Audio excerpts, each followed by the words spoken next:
Hai, Assalamualaikum semua. Terima kasih kerana sudi klik video ini. Kepada mereka yang telah lama support video ini, channel ini, selamat datang kembali. Dan kepada mereka yang baru sampai ke channel ini, selamat datang.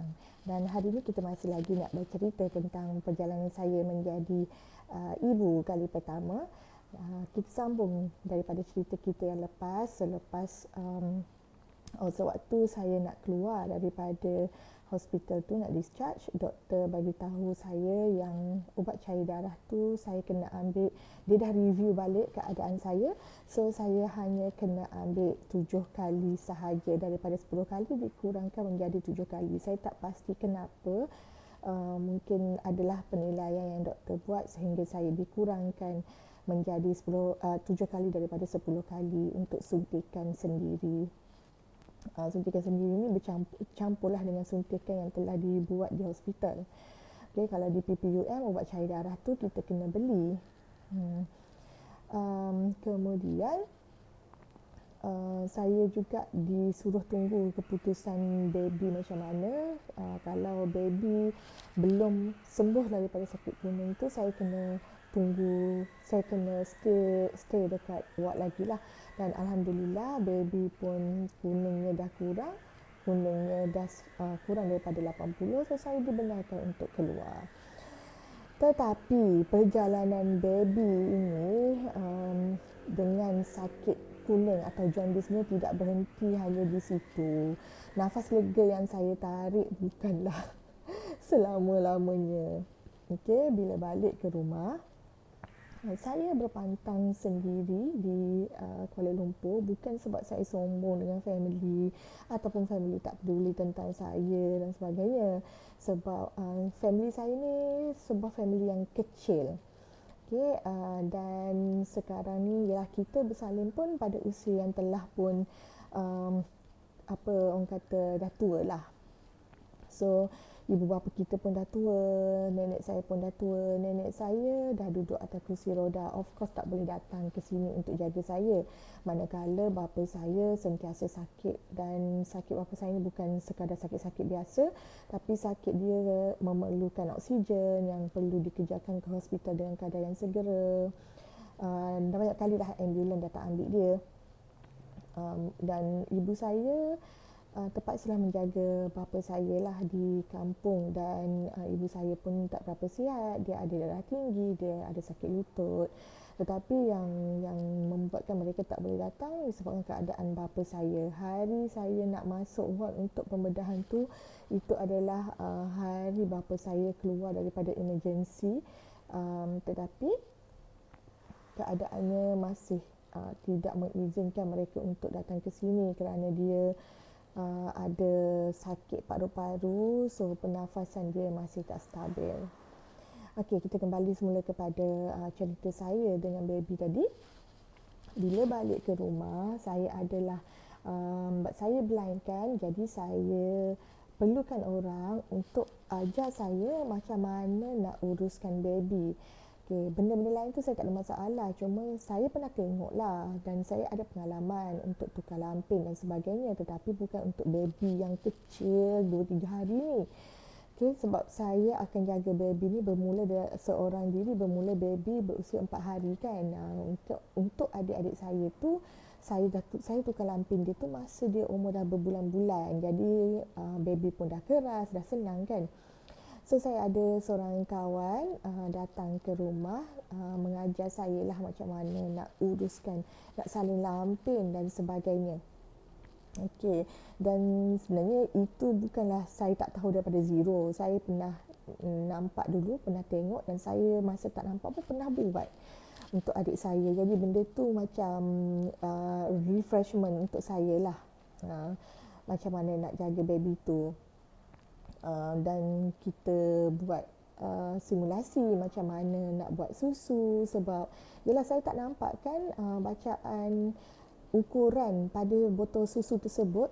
And then saya terpaksalah menggunakan kaedah-kaedah tertentu untuk memastikan yang baby saya tu dapat sukatan yang sebenar.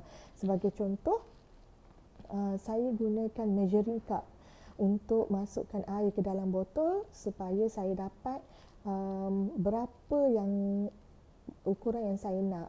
Contohnya macam 1 ounce bersamaan dengan 30 ml. Jadi saya gunakanlah measuring cup yang saiz ni 30 ml, dan measuring cup tu akan berubah-ubah yang saya gunakan sampailah sekarang. Kadang-kadang kalau tak ada measuring cup yang saiz yang saya nak, saya terpaksa gunakan 2 measuring cup.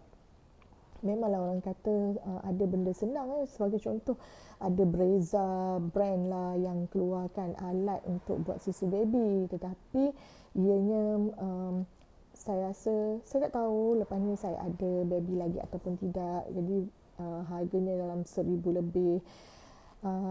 Saya tengok pada keperluan lah. Kalau selepas ni saya masih lagi susu badan saya tidak mencukupi, mungkin saya akan pertimbangkan lah untuk membeli barang tersebut. Okay, yang sedihnya masa saya dekat hospital tu, susu saya tak banyak, malahan tak keluar pun. Jadi saya pelik kenapa susu saya tak keluar kan. Sampai saya balik rumah pun susu saya still tak keluar. Dan ini adalah satu kesilapan yang saya buat. Saya harap ibu-ibu lain ambil pengajaran dan jangan buat kesilapan yang sama. Saya bagi susu dekat baby, tetapi baby ni macam tak berapa nak hisap. Saya pun pelik kenapa baby ni tak berapa nak hisap. Adakah sebab dia masih lagi belajar menghisap sebab umur dia baru berapa hari kan. Jadinya saya saya bagi breastfeed, air pula tak, susunya pula tak ada kan. Jadi saya rasa mungkin baby ni masih belajar menyusu. Nanti tak lama lagi dia pandailah tu hisap sendiri kan. Lepas tu saya pun okey je lah. Hari Isnin tu saya keluar waktu hari Ahad. Hari Isnin tu saya pergi ke KK, Klinik Kesihatan Kelana Jaya. Kuning baby naik. So saya macam, alamak kenapa kuning baby ni naik? Sebab semalam masih nak keluar ward okey je. Dan barulah, ya kita first experience jadi ibu kan, rupanya kuning baby ni boleh dikurangkan dengan minum susu yang banyak. Bila dia buang air banyak, buang air kecil, buang air besar. Sedangkan baby saya kurang minum, so macam mana? Jadi saya pun balik, cuba lagi lah bagi susu dekat baby, tapi keadaan sama still berlaku. Kemudian pada hari Selasa saya pergi KK tu, dan bila dekat KK tu ialah selain daripada cek kuning tu, of course diorang akan cek berat bayi, timbangan bayi. Jadi bila kita timbang bayi tu, bayi saya lahir pada timbangan 2.36 kg, tapi pada hari tersebut bila cek berat bayi saya hanya 2.11 kg. Jadi doktor risau. So doktor refer saya ke Sungai Buloh. Saya ni pula tak tahulah blur-blur sebab baru jadi ibu ke macam mana ke, saya tak minta untuk di refer ke PPUM. Saya ikut je cakap doktor. So doktor kata tak apa puan, kita refer puan. Sebab saya risau, saya bukan risau kuning, tapi saya risau sebab kuning tu masih di bawah tahap yang kalau di kerajaan fototerapi akan diberikan pada bacaan 257 kuning tu. Tapi anak saya masa tu tak silap saya dalam 100 lebih. Dia kata benda ni tak perlu fototerapi lagi, tetapi dia perlu hantar saya ke sana untuk pemantauan berat badan bayi. Saya kata doktor tak boleh ke kalau esok je saya pergi, ataupun saya cuba dulu dekat rumah, lepas tu untuk naikkan berat badan baby, lepas tu baru doktor refer. Dia kata tak boleh sebab kita orang dewasa boleh tunggu, tapi baby tidak semudah itulah untuk menunggu. Kita takut berlaku apa-apa mudarat kepada baby. So saya pun di-refer ke Hospital Sungai Buloh. Inilah kali pertama saya naik ambulans. Saya dah baru lepas Caesar. So ambulans tu dia bergerak laju sebab dia pasang siren kan. Dan doktor bagi saya 2 nurse untuk jaga kami lah dalam perjalanan. 1 nurse jaga saya, 1 nurse jaga baby. Dan saya tak baring pun dalam ambulans tu sebabnya kita bukannya sakit yang kronik kan. Tapi itulah sakitlah bila terhentak-hentak di jalan tu kan. Sebab itulah juga sebenarnya bila suami saya nak hantar saya balik, suami saya nak pergi outstation ke Sepanyol. dia nak hantar saya balik dalam masa terdekat tu, saya tak nak, sebabnya perjalanan balik dari PPUM ke rumah pun saya rasa sakit sangat, tempat yang Caesar tu. And then bila sampai di Hospital Sungai Buloh, kami dimasukkan ke ward di tingkat 9. Kalau tak salah saya itu ward kanak-kanak. Hospital Sungai Buloh ni cantik jugalah. Memang siap berkapet, tak seperti di PPUM. Tetapi saya lebih selesa di PPUM. Maaflah, saya bukan buat perbandingan ni untuk kritik kan, tetapi bukan untuk memburuk-burukkan mana-mana pihak, tetapi mungkin ini adalah feedback yang boleh diambil oleh mereka yang bertugas di sana lah. Okay, di PPUM setiap katil tu dia ada tirai masing-masing. Jadinya bila kita breastfeed, bila kita bila ada pelawat kita datang ataupun pelawat orang lain datang, kita rasa tak selesa, kita boleh tutup tirai tu dan kita ada privacy lah. Tapi di Sungai Buloh ni dia kata dia tak benarkan orang lain datang kecuali suami atau family datang, sebab ada ibu-ibu lain yang breastfeed. Dan saya tak faham alasan dia tak bagi orang lain masuk sebab breastfeed, tetapi katil antara katil tu tidak dibekalkan dengan tirai. Saya dia tak nampak. So kadang-kadang saya tengah breastfeed baby, suami orang lain yang masuk dalam bilik yang sama, saya macam tak selesa lah benda tu. Tapi kita nak buat macam mana kan, sebab kita perlukan rawatan. Okey. Dan di Sungai Buloh ni bermulalah stres saya. Okay, sebenarnya di PPUM pun saya dah rasa stres. Tapi yang pasal stres ni kita akan cerita dalam video yang akan datang. Tetapi saya pelik lah, kenapa baby ni bila di hospital dia boleh minum. Sebab saya tanya nurse, baby saya minum tak? Sebab yang menyusukan, yang bagi susu formula dekat baby, nurse dia akan baby memang duduk dengan saya lah, dengan dia duduk dalam baby cot dia, saya duduk dengan katil, atas katil. So setiap time menyusu, nurse akan ambil baby untuk diberi susu. Tetapi untuk salin pampers dan sebagainya saya buat sendirilah. Dan bilik di Sungai Buloh ni memang selesa lah, sebab di satu bilik ada 3 katil ibu, 3 baby cot dan bilik air semua dalam bilik.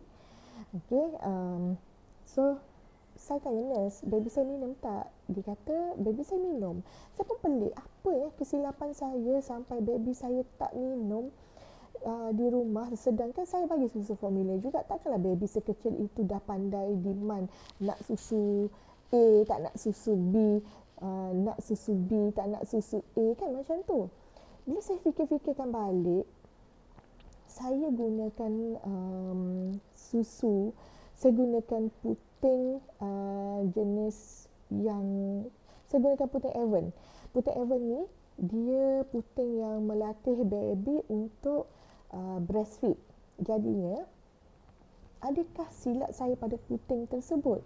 So saya pun berfikir-fikir mungkin silap saya pada puting, dan bila balik nanti saya nak check sama ada puting tu mengeluarkan susu ataupun tidak. Mungkin susu dia sedikit ataupun baby kena hisap kuat, jadi baby saya tak ada tenaga, dia malah nak hisap. Tambah pula dia kuning kan, dia asyik nak tidur je. Baby ni bila kuning, dia asyik nak tidur je. Pising lah macam mana dekat dia sekalipun, dia akan tetap tidur. Kita kacau-kacau dia nak bagi susu pun, dia tetap tidur. So doktor cakap memang selalu kena kejut dia untuk menyusu. Tapi bila saya bagi susu pun dia tidur. Dan dekat Hospital Sungai Buloh tu juga saya notice baby saya breastfeed tu dia tak cukup susu, sebab dia nangis kan. Masa kat rumah dia tak nangis pun. Jadi kita ingat ada susu, sebab saya baca kadang-kadang susu tu tak banyak, tapi bila baby hisap dia keluar. Pada hari ke-5 tu susu saya dah mula keluar lah. Okay, jadi kita ingat mungkin kita tengok macam susu tak ada, tapi rupanya baby hisap benda tu ada. Sebab dia tak nangis. Bila dia dah minum susu tu, dia dah hisap-hisap, lepas tu dia pun tidur.